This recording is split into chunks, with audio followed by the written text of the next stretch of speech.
திருச்சிற்றம்பலம். இப்ப மாணிக்க மாதர் ஒரு படையெழுச்சியை இங்கே விட்டு விடுகிறார். அதாவது இவர் யாத்திரை போக சொன்னார் முதல் பதியத்திலே. அப்படி யாத்திரையா போய் கொண்டிருக்கும் போது இவர் யாத்திரையை தடுப்பதற்காக சில பேர் இவரை வகையாக வருகிறார்கள். அப்படி யார் குறுக்கே வரார்கள், யார் யாத்திரை போகிறார்கள், எங்கே போகிறார்கள், இதெல்லாம் இந்த அனுபூதிமான்களாக இருக்கிறவர்கள் என்ன செய்கிறார்கள், சிவலோகத்தை நோக்கி இவர்கள் யாத்திரை போகிறார்கள். அப்படி யாத்திரை போகிற போது இவர்கள் பூலோகத்துக்கு போய்விடக் கூடாது, இவர்களை தடுத்து பூலோகத்திலேயே நிறுத்த வேண்டும் என்று மாயை என்று சொல்லுகிற ஒரு அரசன் அவனோடு படையை கொண்டு வந்து நடுவிலே கூட்டுகிறான். இவர்களை எதிரியாக சண்டைக்கு அனுப்புகிறான். அந்த மாயையினுடைய படை இவர்களை தாக்க வருகிறது.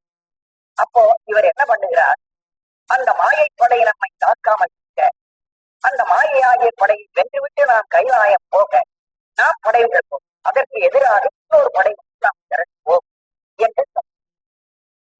ஆகவே ஒருவர் சாதாரணமா யாத்திரை போயிருக்கார், இன்னொரு சண்டைக்கு போகல.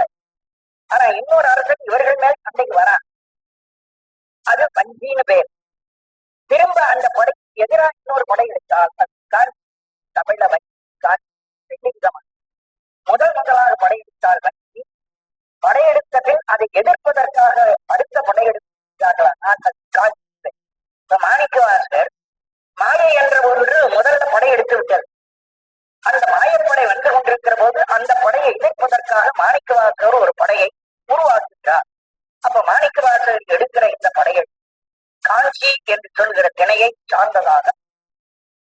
அதுக்காக இவர் என்ன பண்றார், போர் வீரர்கள் எல்லாம் சண்டைக்கு போனோம்னா ஆயுதங்களை எல்லாம் எடுத்துக்கொண்டு உடம்பிலே கவசமாக எல்லாம் போட்டுக்கொண்டு போகும்.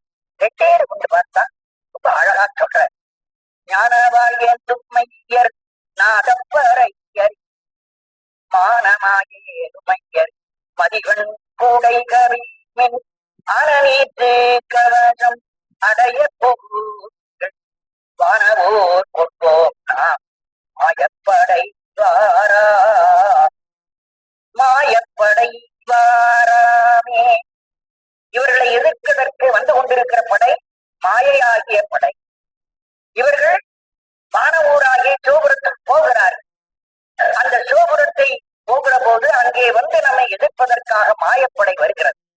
அந்த மாயையாகிய படை நம்மை வந்து எதிர்க்காமல் இருப்பதற்கு அல்லது அந்த மாயப்படையை வெல்வதற்காக முதல்ல படையெடுக்கிற போது ஒலி எழுப்பு, பறையடி ஒலி எழுப்பணும். எல்லாருமார்கள் போர்த்துவார்கள் என்று ஆள் தரணும். அதுக்காக என்ன பறை அடிக்க வேண்டும், நாதப்பறை அறை. முதல் வரியில நாதம் என்று சொல்லுகின்ற ஒரு பறையை அடிங்கள். இந்த நாதம் என்ற பறை யாருக்கு சொந்தம், அதை சொல்றார். ஞானவாழ்த்துமையர் நாதப்பறை. ஞானம் என்ற வாளை கையில் வைத்துக் கொண்டிருக்கிறானே பரமேஸ்வரன், அவனுக்கு சொந்தமானது இந்த நாதம் என்ற பறை. அந்த பறையை நீங்கள் பழக்குங்கள். நமக்கு தலைவன் ஒருவன் இருக்கிறான். அந்த தலைவன் தன் கையிலே வாழை ஏந்தி கொண்டு தயாரா, அவன் முன்னே போருக்கு தயாரா இருக்கிறான். அவன் என்ன வாழ் வைத்திருக்கிறான், ஞானம் என்ற ஒரு வாளை இருக்கிறான். மாயை என்பது அறியாமை. அறியாமை அறிவு வருத்தம்னா அறிவு என்ற பொருள் தானே வரணும். ஆகவே மாயை என்பது அறியாமை, இறைவன் என்பவன் அறிவுமயமாக ஞானமயமாக இருக்கிறான். ஆனால் இறைவன் தன் கையில் வைத்திருக்கிற வாழ் ஞானவாள். ஞானவாள் ஏற்றுமையர், ஞானத்தையே வாழாக ஏந்திக் கொண்டிருக்கிற நமது எஜமானனாகிய இறைவன், அந்த இறைவனுக்கு சொந்தமான நாதப்பறை, அவனுடைய நாத தத்துவம் என்று சொல்லுகிற பறையை அறையுமின் அடிங்கள். அவனுடைய நாதம் என்ற பறையை அடித்தால் அந்த மாயை கொஞ்சம் பயப்படும். ரெண்டாவது, ஒரு பறை அடிச்சு எல்லாரும் வந்தாச்சு. கொடையை புறப்படுறதுக்கு முதல் நாள் நல்ல நாள் பார்த்து அந்த ராஜா புறப்படுறதுக்கு கொடை எடுத்துட்டு போவார். அது கொடை நாள் என்று நம்முடைய பழைய இலக்கியங்கள்ல போர் தொடுப்பதற்கு முன் படை எடுக்கிறது எப்படி சொல்லிக் கொடுத்திருக்கு. படை எடுக்கிறவர்கள் முதல்ல ஒரு வாளை எடுத்துக்கொண்டு போகணும் அல்லது கொடை எடுத்து, வாளை நல்ல நாள் பார்த்து வெளியில போனா வாழ் மக்களம், கொடையை நான் எடுத்துக்கொண்டு போனா கொடை நான் போ. இங்க கொடைதான் சொல்ற. வானமாயேருமையர், உயர்ந்த ரிஷபத்தை வாகனமாக ஏறிக்கொண்டிருக்கிற ஐயர் இருக்கிறாரே நம் தலைவர் சிவபெருமான், அவருடைய கொடையை நீங்கள் முதல்ல புறப்பாட்டுக்கு அனுப்புங்கள். இறைவன் கருத்துக்காக மதியை அவனுக்குரிய சந்திரன் என்ற கொடையை எடுத்து போங்கள். கொடை நான் கொண்டாடுங்கள். ஆன நீற்று கவசம் அடைய புகுமின்கள். உங்களை பகைவர் தாக்காமல் இருப்பதற்காக உடம்பிலே இரும்பு கவசம் போட்டு என்ன கவசம்? திருநீர் என்ற ஒரு ஒன்றை உச்சந்தலிருந்து உள்ளங்கால் வரை பூஜ்ய முழு நீர் பூஜ்ய முன்பராக ஆன நீற்று பசு ஆன நீற்று பசுவினது நீற்றை பசுவினுடைய சாணத்தால் செய்யப்படுகிற அந்த திருநீராகிய கவசம் அந்த பாதுகாப்பு கருவியை அடைய உடம்பு முழுவதும் புகுமின் அந்த கவசத்துக்குள் புகுந்து கொள்ளுங்கள். அதாவது உங்களுக்கு மேல் உடம்புக்கு மேல அந்த திருநீர் கவசமாய். திருநீருக்கு எத்தனையோ பேர் இருக்கு. அதுல கவசம்னே ஒரு பெயர். திருநீர், சாம்பல், பூஜி, செல்வம், பஸ்பம் என்று எத்தனையோ பேர் வச்சுட்டாங்க. ஒன்னொன்னுக்கும் ஒரு காரணம் இருக்கு. அதுல இங்கே சொல்லப்படுவது கவசம் என்ற ஒரு பாதுகாப்பு. அதை பூஜிக் கொண்டால் நம்முடைய பகைவர்களுக்கு காக்கப்படலாம், நோய் நொடிகளிலிருந்து நாம் காக்கப்படலாம். நமக்கு அது பாதுகாப்பு கருவியாக இருக்கிறது என்ற கருத்துக்காக அது கவசம் என்று சொல்லுவார். அதனால் சொல்றார், ஆனா நீதி பசுவினது கவசமாகி அதை அடைய உடம்பு முழுவதும் புகுமின் உங்களுக்குள் போட்டுக் கொள்ளுங்கள், போட்டுக்கொண்டு கிளம்புங்கள். மாவான ஊர் கொள்வோம். அந்த சிவலோகம் என்றதை நாம் கைப்பற்றிக் கொள்வோம். அந்த மாயப்படை சிவலோகத்தை பிடிக்காதபடி நாம் சிவலோகத்தை காப்போம். மாயப்படை வாராமே. மாயாகிய படை நம்மை தடுக்காதபடி நாம் அதற்குள் சிவலோகம் போய் சேர்ப்போம். பிறகு அடுத்த பாட்டுல அந்த சேனைகளை ஒரு அணிவகுத்து நிறுத்துகிறார். நம்முடைய தமிழர்கள் அந்த காலத்துல சேனை கொள்ளும் போது 3 பாகமா பிரிப்பார். முன்னே இருக்கிற போகிற படை ஒன்றும், அதுக்கு தூக்கி படையின, நடுவுல வருவது முக்கியமான படை, கடைசியில் வருவது கூழைப்படை, பக்கத்துல அனுசரணையாக பக்கப்படையில 4 விதமான படைகள். அந்த படையை எடுத்துக்கொண்டு போகிற போது போகணும். முதல்ல ஒரு கூழைப்படை என்பது, முதல்ல போகிற தூக்கிப்படை என்பது போய் கொஞ்சம் இடைவெளி இருக்கு. அதுக்கு ஒரு 2வது அந்த நடுப்பகுதியில் இருக்கிற முக்கியமான படை அது போய் கொஞ்ச நேரம் கழித்து அதுக்கு பிற்பாடுதான் 3வதாக இருக்கிற கூழை என்ற படை வரும். இதை வச்சு சங்க காலத்துல ஒரு புலவன் ஒரு அதிகமான ஒரு வேடிக்கையை செய்து விட்டான். ஒரு சோழ மன்னனிடத்துல இந்த படை இருந்தது. அந்த படை எவ்வளவு நீளம் என்று கேட்டார். நீளம் எவ்வளவு என்றால், நான் நீளத்தை அளந்து எனக்கு சொல்ல தெரியாது, கால அளவாலே உங்களுக்கு சொல்றேன். ஒரு பனைமரம், ஒரு தோப்பு, அந்த வழியாக இந்த சோழனுடைய கூழைப்படை என்ற தூச்சிப்படை என்ற முதல் படைகள் வந்தன. அந்த பனைமரத்தை பார்த்த உடனே அந்த பனைமரத்தில் இந்த பழத்தை எடுத்து அவர் கொட்டையை போட்டு அந்த படை போய்விட்டது. அதுக்குள் அந்த கொட்டை கீழே விழுந்து மேலே முளைத்திருந்தது. அது கொலை விட்டது. அந்த கொலையிலே நொங்கு உண்டாச்சு.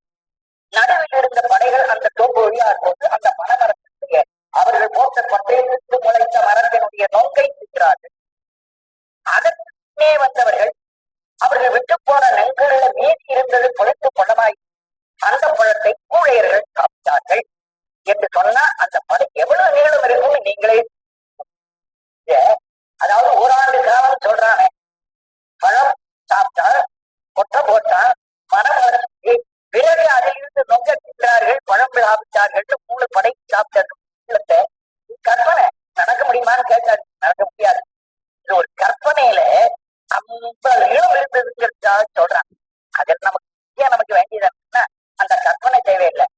இன்னே போகிற தூக்கிப்படை, நடுவுல போகிற படை, கடைசியில வருகிற கூழைப்படைன்னு 3 வித படை உண்டு என்ற நிலை தெரிந்து கொண்டால் போதும். அதை இங்க பேசுற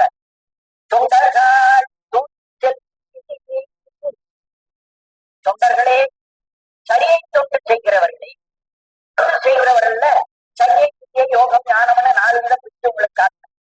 அதுல இப்ப சரியை தொண்டு செய்கிறவர்கள முதல்ல கூப்பிடுறார்.